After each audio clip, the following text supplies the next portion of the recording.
Hello everyone, क्या हाल चाल है। स्वागत है आपका डाइजेशन एब्जॉर्प्शन की लास्ट वीडियो में। तो आज ये वीडियो हमारी लास्ट वीडियो होने वाली। डाइजेशन एब्जॉर्प्शन आज यहाँ पर खत्म हो जाएगा। तो डाइजेशन एब्जॉर्प्शन में हमारा बाकी सब चीज़ तो हो गया था। बस दो या तीन टॉपिक बचे हैं मेनली। दो तो थ्योरिकल है, एक कंसेप्चुअल है, ट्रांसपोर्ट ऑफ फूड। तो पहले मैं एक थ्योरी का बता देता हूँ जिसमें एब्जॉर्प्शन ऑफ फूड। डाइजेशन तो हमारा कंप्लीट हो गया। अब एब्जॉर्प्शन, जगह जगह पर एब्जॉर्प्शन किस चीज़ का कहाँ हो रहा है। तो एक थ्योरी है, ये थ्योरी याद करने की है, ज्यादा कुछ है नहीं इसमें। पहले ओरल कैविटी की, ओरल कैविटी जो हमने पढ़ी थी उसके अंदर क्या क्या क्या अपना एब्जॉर्ब हो रहा है। एक तो एल्कोहल और सम ड्रग्स लाइक एस्पिरिन और डिस्परिन डिस्परिन तो एल्कोहल का जो डाइजेशन है वो हमारा ओरल कैविटी से ही शुरू हो जाता है। ओरल कैविटी या बकल कैविटी, ठीक है। अब अगर बात करें स्टमक की, तो स्टमक में एल्कोहल भी होता है, some drugs, glucose, free waters और आयंस। यहाँ पे एक चीज है, जैसे एल्कोहल मैंने आपको बताई कि अल्कोहल का जो एब्जॉर्प्शन है वो माउथ से ही शुरू हो जाएगा। अगर मान लो कोई आदमी है, अगर उसने ड्रिंक करना है उसको, ठीक है, लेकिन उसको पीनी नहीं है, अल्कोहल पीनी नहीं है, अगर उसने वो मुंह में रख के सिर्फ गलारे करे या कुल्ला भी करके अगर थूक दी ना बाहर, तो फिर भी उसकी अल्कोहल एब्जॉर्ब हो जाएगा उसके सिर में, मतलब पूरा नशा हो जाएगा उसे बिना पिए भी।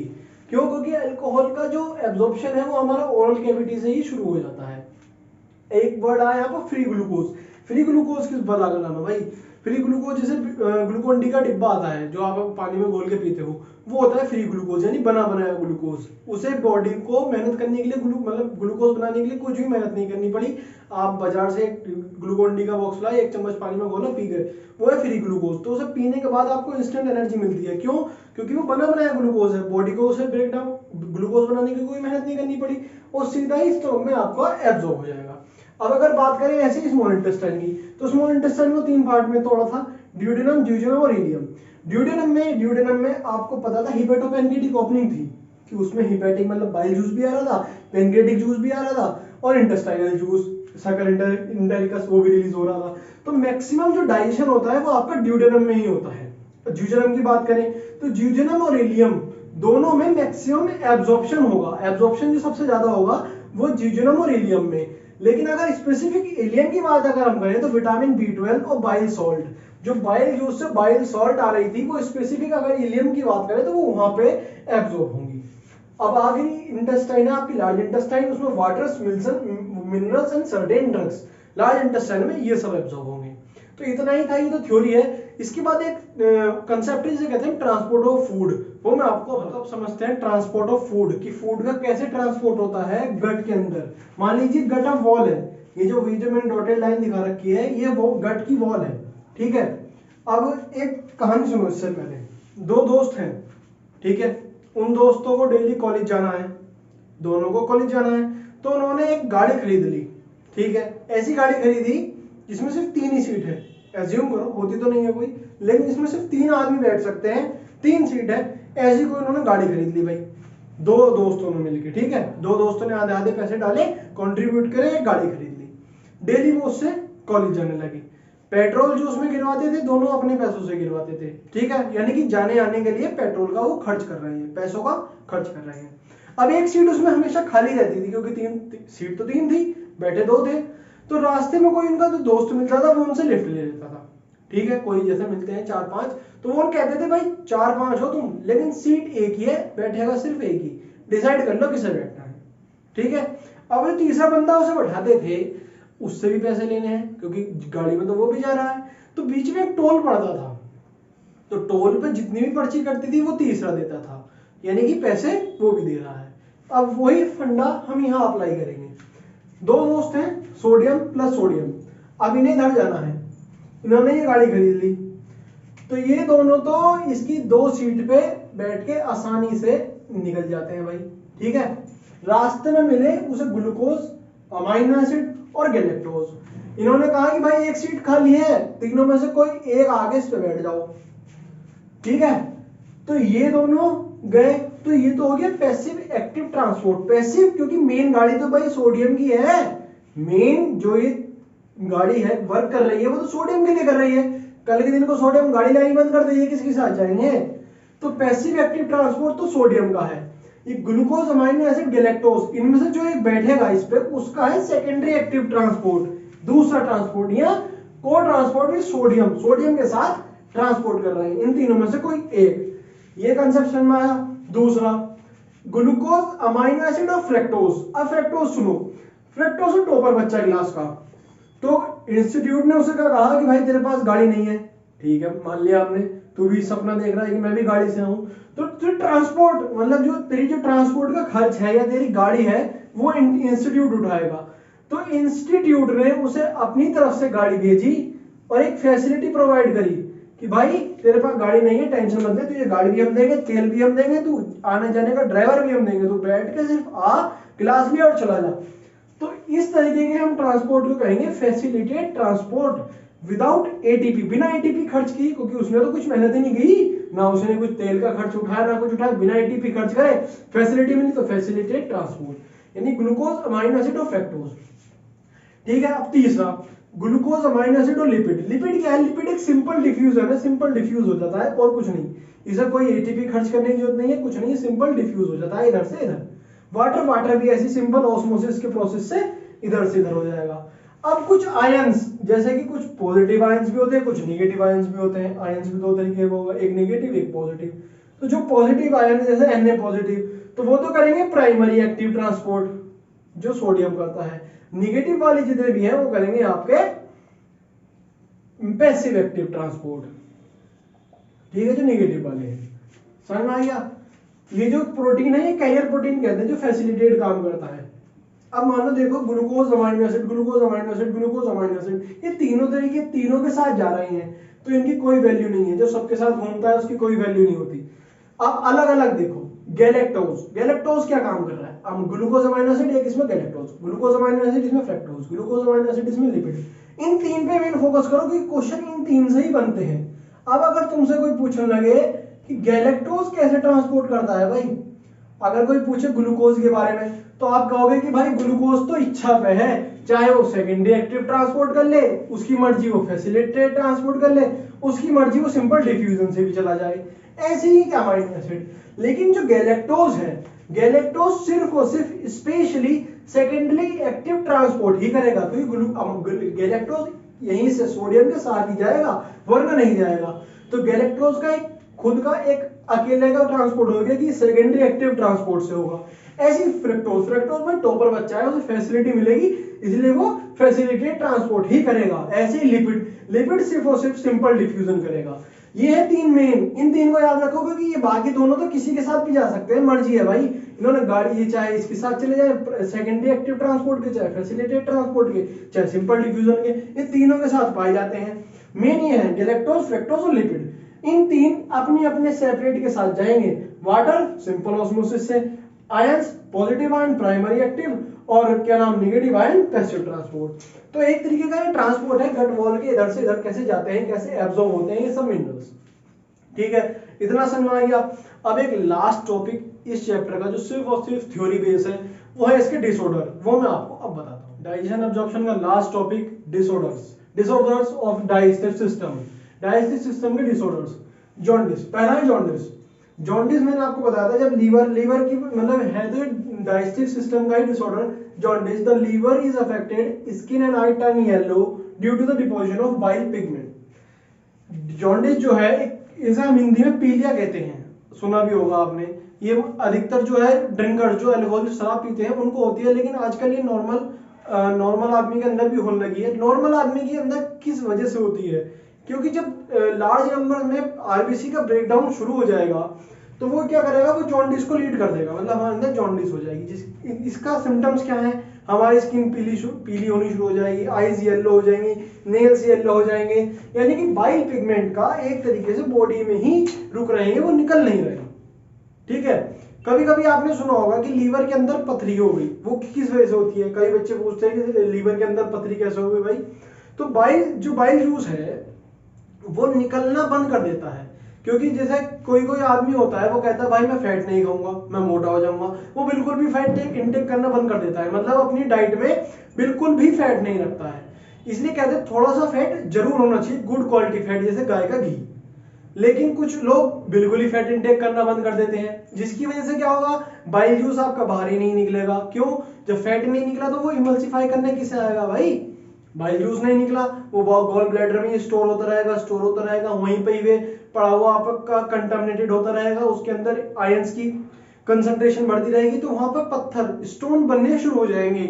उसी की वजह से जो हमारी बाइल डक्ट है वो ब्लॉक हो जाएगी, ब्लॉक हो गई, बाइल पिगमेंट निकलेगा ही नहीं, इसकी वजह से भी हमारे अंदर जॉन्डिस हो जाती है। दूसरा जो डिसऑर्डर्स है वो है डायरिया। डायरिया यानी कि the abnormal frequency of bowel movement and increase liquidity of faecal discharge known as diarrhoea. इसमें जो इंपॉर्टेंट लाइन है वो ये है, frequency of bowel movement and increase liquidity of discharge, इतने यहां से यहां तक bowel movement and bowel movement, frequency of bowel movement. इस पे आते हैं क्वेश्चंस। अब देखो सुनो, एबनॉर्मल मतलब जो नॉर्मल है उससे अलग, फ्रीक्वेंसी ऑफ बोवल मूवमेंट, जो बोवल मूवमेंट हमारे अंदर हो रहा है उसका एबनॉर्मल हो जाना, and increase liquidity of the discharge known as diarrhoea. Diarrhoea के अंदर जो हमारी गट है, गट के अंदर ही जो है जो डिजीज होती है ये बैक्टीरिया की वजह से होती है। जब भी कोई गंदा या खराब बैक्टीरिया हमारी गट में पहुंच जाएगा, वो वहां पर जो उसकी गट के जो रिसेप्टर्स है वो उनको ब्लॉक कर देगा। रिसेप्टर अंदर सेल के सिग्नल भेजेंगे कि भाई ये रिसेप्टर ब्लॉक हो गया है। तो जो डीएनए है वो क्या काम करेगा, डीएनए एक ऐसा प्रोटीन बनाएगा जो बॉडी के वाटर जो बॉडी के अंदर प्रेजेंट है उसको बाहर निकालना शुरू कर देगा, वो लिक्विडिटी बढ़ा देगा, हमारे अंदर फीकल मैटर के अंदर लिक्विडिटी बढ़ा देगा, जिसकी वजह से डायरिया होगा। इसमें लिखा है it reduce the absorption of food. इसलिए आपने सुना होगा डायरिया के टाइम पर डॉक्टर जो है ऐसा फूड खाने के लिए कहते हैं जो इजीली डाइजेस्ट हो जाए। क्यों? क्योंकि ये रिड्यूस कर देता है एब्जॉर्प्शन ऑफ फूड, फूड का एब्जॉर्ब होने की जो टेंडेंसी है उसे भी रिड्यूस हो जाती है वो डायरिया के अंदर। एक तीसरा है वो है कॉन्स्टिपेशन। कॉन्स्टिपेशन में है the constipation, in constipation the faeces is retained within the colon as a bowel movement occur irregularly। इसमें है the bowel movement become irregularly। यहां पर कंफ्यूजन होती है, डायरिया के अंदर जो आपका बोवल मूवमेंट है वो फ्रीक्वेंटली होना शुरू हो जाता है, एकदम। इसमें बोवल मूवमेंट अगर इरेगुलरली होता है नहीं होता है। कॉन्स्टिपेशन मैंने आपको पहले बताया था, मैं एक बार बता देता हूं। जैसे ये आपकी लार्ज इंटेस्टाइन का हिस्सा है, ये आपका लार्ज इंटेस्टाइन का हिस्सा हो गया, और यहां पर ये एस शेप सिग्मोइड, और यहां पर ये आपका, ठीक है, ये लार्ज इंटेस्टाइन है आपकी। अब ऐसा कोई फूड जिसके अंदर आप मैदा कंटेंट ज्यादा हो, मोमोज, पिज्जा, बर्गर, कुछ भी, तो वो यहाँ पर ऐसे डिपॉजिट होना शुरू हो जाता है, यहाँ चिपकना शुरू हो गया, ये चिपक गया, ये ऐसे लार्ज इंटेस्टाइन में जगह जगह पे चिपक जाता है। तो इसकी वजह से आपको लगता तो है आपको लेटिन आ रही है, लेकिन आप जाके बैठते हो निकलती नहीं है। तो ये प्रिलॉन्ग कॉन्स्टिपेशन है। ये कॉन्स्टिपेशन का ही एक वो है कि आपका बोवल मूवमेंट इरेगुलर हो जाता है, कि लगता है आ रही है लेकिन आप जाके बैठोगे आएगी नहीं, तो इसे कहेंगे हम कॉन्स्टिपेशन। और एक इसमें यह है कि प्रोलॉन्ग कॉन्स्टिपेशन लीड्स टू हेमोरॉइड। मैंने आपको पहले बताया था कि हेमोरॉइड हो जाते हैं जब हमें बहुत, कॉन्स्टिपेशन अगर प्रोलॉन्ग हो जाए तो हेमोरॉइड हो जाते हैं। हेमोरॉइड मतलब जब हमारा ब्लड आना शुरू हो जाता है एनएस से, एलिमेंट्री कैनाल से, वो सॉरी एनएस से हमारा ब्लड आना शुरू हो जाता है, तो उसे कहते हैं हेमोरॉइड। जो चौथी इसमें है वो है आपकी वॉमिटिंग। वॉमिटिंग यानी कि it is a injection of stomach contact through the mouth और रिफ्लेक्स, हाँ this is the reflex is controlled by the vomit centre in the medulla and feeling the muscular produce vomiting. सुनो, ये एक reflex action है, मतलब एकदम होने वाला एक्शन। अब कुछ लोग कहते हैं कि मैं जब बस में बैठता हूँ मुझे तब उल्टी आती है, कोई कहता है मैं पहाड़ों पर जाता हूँ मुझे तब उल्टी आता है, कोई कहता है मैं गंदी चीज देखता हूँ, कुछ मतलब कूड़ा कचरा कुछ भी गंदा देखता हूँ मुझे उल्टी आनी शुरू हो जाती है, किसी को किसी का कट घाव देख लिया किसी को, उससे उल्टी आ जाएगी। क्यों? तो ये रिफ्लेक्स है। हमारे ब्रेन के अंदर एक एरिया है जिसे कहते हैं मेडुला ऑब्लोंगेटा, MO। वो क्या काम करता है, वो इसको रिफ्लेक्स में, मतलब जैसे हमने कुछ चीज देखी, अब यार इसका हाथ कटा हुआ देख लिया, तो वो सीधा हमारे सीधा सिग्नल जाएगा किसके पास, MO के पास। MO क्या करेगा, हमारे जितनी भी एब्डोमिनल की मसल्स हैं उनके अंदर कॉन्ट्रैक्शन शुरू करा देगा, डायफ्राम का सिकुड़ना, डायफ्राम एकदम सिकुड़ने लगेगा, ब्रीथिंग रेट रुकवा देगा, जिसकी वजह से आपके जो अंदर स्टमक के अंदर जितना ही फूड है वो आपको बाहर निकल जाएगा माउथ से, थ्रू द माउथ। ठीक है, इसे कहते हैं वॉमिटिंग। क्या ये रिफ्लेक्स एक्शन है, this is reflex action. Reflex एक रिफ्लेक्स एक्शन ये आपको उसमें पड़ेगा ब्रेन के चैप्टर में। ठीक है, इतना समझ गया। मेडुला ऑब्लिंगेटा जो है, कुछ भी चीज जो आपको, जिससे आपको घिन आती है, बुरा लगता है, कुछ भी चीज हो सकती है, वो हर एक आदमी की अलग अलग है। किसी को बस में जाने से उल्टी आती है, कोई बस में किलोमीटर घुमा फिरता है उसको कुछ नहीं होता, किसी को घाव देख के उल्टी हो जाती है कि यार क्या है, कोई आदमी अपने हाथ से मांस काटता है उसको कुछ नहीं होता। तो ये सबका अपना अलग अलग होता है, लेकिन है ये रिफ्लेक्स एक्शन एकदम से होने वाला एक्शन कि भाई देख लिया घिन आ गई और उसने मेडुला ऑब्लिंगेटा ने सब चीज करा के उल्टी करा दी। ठीक है, दूसरा आता है इनडाइजेशन, मतलब डाइजेशन नहीं होना, the condition of food not properly digest leading to the feeling of fullness. ये जो इंडाइजेशन की जो प्रॉब्लम है ये अधिकतर पहले ओल्ड एज में आती थी, ओल्ड एज में आती थी क्योंकि एंजाइम्स जो हैं वो रिलीज होना कम हो जाते थे। इसमें लिखा भी हुआ है the cause of indigestion are inadequate enzyme secretion, enzyme का सिक्रीशन कम हो जाता था। लेकिन आजकल ये हम जैसे यंगर्स में भी दिखाई दे रही है। मेन प्रॉब्लम क्या है इसका, मेन कॉज क्या है, एंजाइटी, टेंशन लेना, फूड पॉइजनिंग भी हो सकती है, ओवर ईटिंग, ज्यादा खाना, ये स्पाइसी फूड जैसे मोमोज के साथ जो वो स्पाइसी वाली चटनी मिलती है वो भी एक इसका इंडाइजेशन का एक कारण हो सकता है।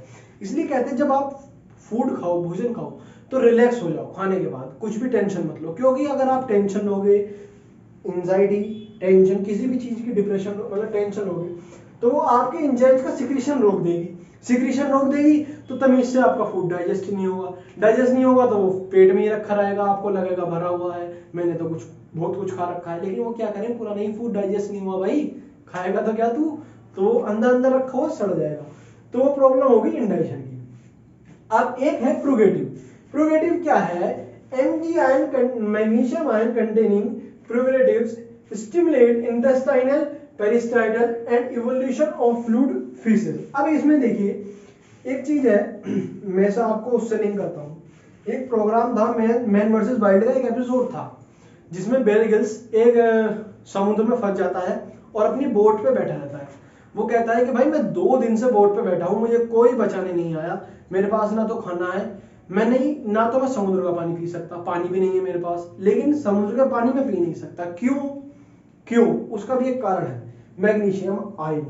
मैग्नीशियम आयन जो है, अगर वो मैग्नीशियम आयन प्रेजेंट है, अगर वो इनटेक कर लेगा, ठीक है, उसने पानी पी लिया, तो वो मैग्नीशियम आयन उसके गट के अंदर ओस्मो रेगुलेरिटी बढ़ा देंगे, जिसकी वजह से जो मैग्नीशियम आयन की जो ओस्मोलैरिटी बढ़ाने की वजह से जो बॉडी का पहले से ही स्टोर्ड वाटर है वो भी निकलना शुरू हो जाएगा,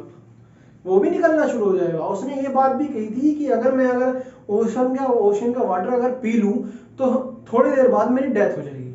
वो यही कारण है, मैग्नीशियम आयन जब उसके स्टमक में की मतलब इंटेस्टाइन की गट में पहुंचेंगे तो वहां से वो और जो पहले से ही एब्जॉर्ब वाटर है उसे निकालना शुरू कर देंगे बाहर निकल। इसलिए आपने सुना होगा ये जो प्रोग्रेटिव्स है इनको अब ऐसे हम वो भी कहते हैं, क्या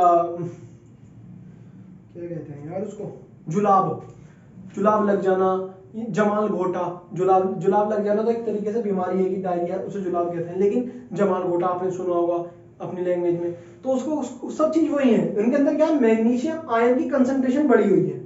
जैसे मान लो अगर किसी को पेट साफ करना है, नहीं हो पा रहा, नमक का पानी पी लो।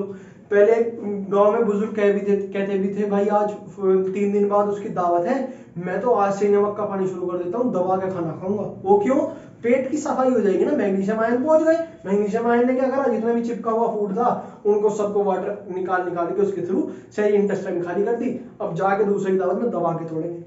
तो एक ये भी है, तो ये लास्ट इसका डाइजेशन का डिफेक्ट है कि मैग्नीशियम आयन की कंसंट्रेशन स्टिमुलेट कर देगी और इवोल्यूशन ऑफ फीकल मैटर के अंदर मतलब वाटर की कंसंट्रेशन बढ़ा के एक तरीके से डायरिया ही कर देगी, डायरिया का दूसरा रूप समझ लीजिए सब। तो इसी के साथ डिसऑर्डर्स और ये चैप्टर दोनों ही यहाँ पर खत्म होते हैं। मैं 1 मिनट हट जाता हूँ, आप इसका स्क्रीनशॉट ले लो, ले लिया। तो इसी के साथ आज का चैप्टर और आज की वीडियो हम यहीं पर समाप्त करते हैं। आगे अगली वीडियो में किसी दूसरे चैप्टर के साथ फिर मिलेंगे, तब तक के thank you very much, keep learning and keep smiling.